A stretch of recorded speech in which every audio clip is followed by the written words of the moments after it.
minsan, sa kapila ng lahat ng meron ka, trabaho, pamilya, tagumpay, mapapaisip ka pa rin. Ito na ba talaga ang tunay na buhay? Si Nicodemus, may posisyon at karunungan sa buhay, pero may kulang.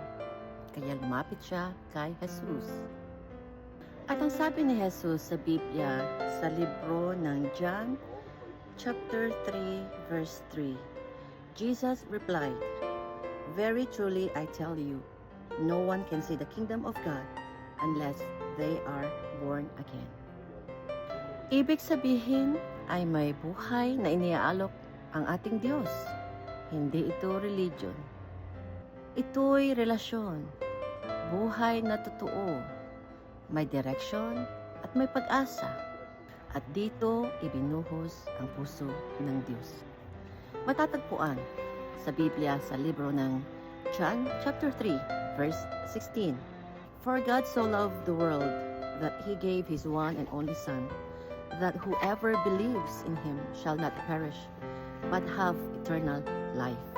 Ito ang totoong buhay. Buhay na walang hanggan.